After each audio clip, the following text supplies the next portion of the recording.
This video is brought to you by my friends over at Pianote. Check out the link in the description and get a completely free 30-day trial at Piano and start your piano journey today. Hi everybody, Levi Clay here, back again for another daily transcription, and today we are looking at Stanley Jordan's take on Eleanor Rigby. Now, if you're unfamiliar with Stanley's playing, he plays the guitar in more of a touch style, almost like he's treating it like a piano, which is why I thought Piano was a great partner for this video. It's incredibly difficult to nail this technique.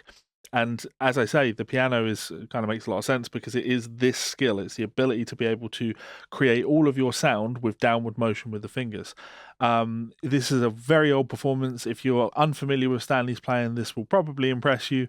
Very talented player who has a vision that he's followed. So I really do hope you enjoy this. Please do hit that subscribe button and I will see you for another video tomorrow. Laters.